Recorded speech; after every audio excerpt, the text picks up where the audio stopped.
Amici, buongiorno, bentornati allo Scrigno del Calcio, alla rubrica La partita della settimana. Allora, quando c'è stata la seconda giornata di questo campionato, io vi ho portato Napoli-Cagliari della stagione 90-91 e oggi facciamo un passo in avanti sempre nella stessa stagione, sempre allo stadio San Paolo. Io cerco anche di alternare le squadre, però capita a fagiolo questa quarta giornata con Napoli-Pisa. Il Pisa in fondo non l'abbiamo mai analizzato da quando c'è questa rubrica, perché ovviamente il Pisa non è più stato in Serie A negli ultimi 34 anni, e allora perché non parlare di questa partita che si è giocata il 30 settembre del 1990 alla quarta giornata come Napoli-Pisa di quest'anno, ed è stata una partita probabilmente spartiacque del campionato, soprattutto per il Pisa. Allora, l'ultima volta che abbiamo parlato del Napoli 90-91, parlando di Napoli-Cagliari, il Napoli campione d'Italia in carica come questo, era partito malissimo in campionato, aveva pareggiato a Lecce, aveva perso in casa col Cagliari e alla terza giornata perse a Parma. Alla quarta giornata era praticamente in una condizione di classifica molto deficitaria e doveva vincere per forza contro il Pisa, che come il Pisa di quest'anno era una neopromossa, anche se non tornava dopo tanti anni, ma soltanto dopo un anno di purgatorio, come si dice in gergo, in Serie B. E il Pisa, al contrario del Napoli, era invece partito fortissimo, aveva vinto le prime due partite a Bologna e contro il Lecce e aveva pareggiato la terza 0-0 in casa contro il Genoa, tra l'altro anche imbattuto come porta, non aveva preso neanche un gol nelle prime 3 giornate. Al Napoli serve obbligatoriamente la vittoria, il pubblico inizia già a rumoreggiare nonostante la squadra sia campione d'Italia in carica, ma appunto per questo non si può credere che possa essere partita così male, e il Napoli acciuffa la prima vittoria del campionato in maniera anche un po' rocambolesca, ma non importava in quel caso come potesse arrivare la vittoria, doveva arrivare in ogni caso. Al 39esimo il Napoli segna con Maradona su rigore, nella ripresa al 20esimo pareggia per il Pisa Michele Padovano, che in estate passerà proprio al Napoli, e proprio al 90esimo un colpo di testa di Careca su azione di calcio d'angolo permette al Napoli di vincere per 2-1 e di conquistare il primo successo della stagione in campionato. Questo risultato non aiuterà particolarmente i partenopei, che termineranno comunque il campionato fuori dalle coppe europee, disputando una stagione molto deludente, ma cambierà molto per il Pisa, che proprio da quella sconfitta inizierà a crollare in classifica fino ad una retrocessione che nel primo mese di campionato sembrava improponibile, ma non perché si credeva che il Pisa potesse reggere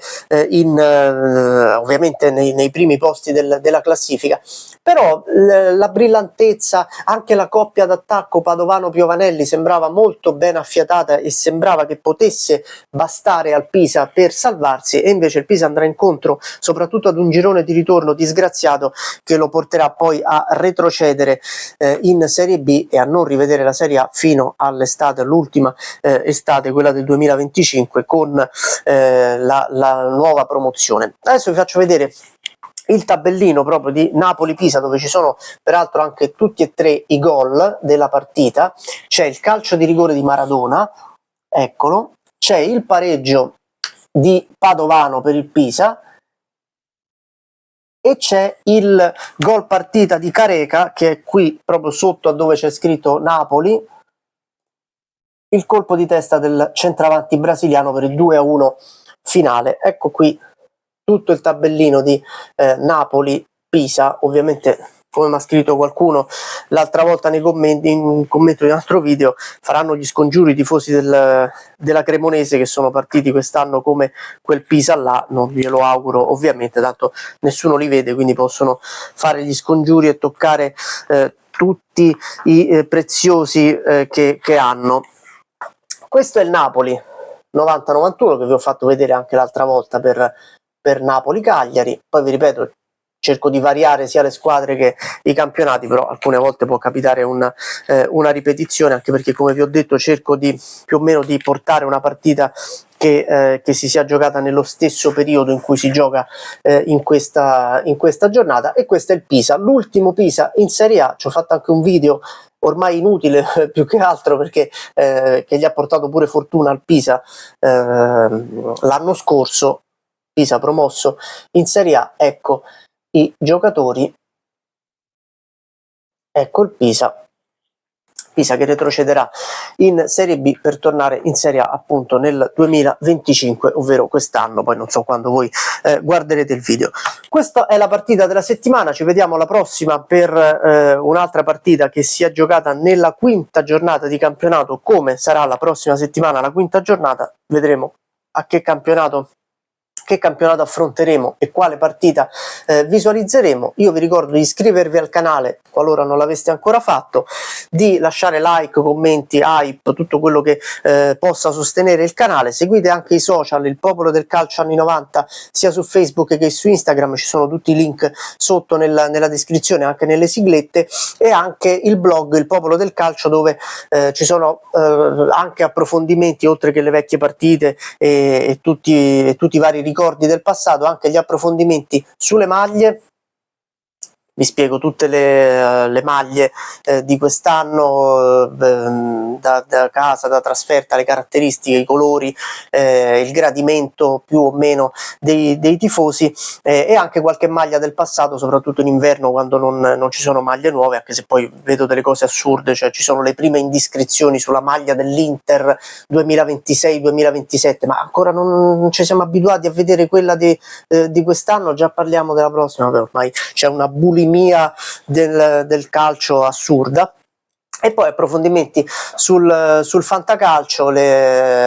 consigli per le aste, insomma per le formazioni, insomma per tutti coloro che vogliono anche magari una strategia migliore degli altri per organizzarsi meglio. Ricordatevi sempre che andare all'asta del fantacalcio e cercare di acquistare giocatori a caso o avere dei pallini per forza comprare quelli, poi vi porta il più delle volte ad avere una rosa squilibrata. Le rose squilibrate al fantacalcio fanno pochissima strada, l'equilibrio, la costanza e ovviamente i bonus fanno invece la differenza, quantomeno per arrivare a podio. Di solito chi costruisce bene le squadre o ha una marea di infortuni e sfighe varie, o comunque a lottare per il podio, ci arriva sempre. Mi raccomando, iscrivetevi al canale, seguite tutto e torno domani e lunedì. Ciao!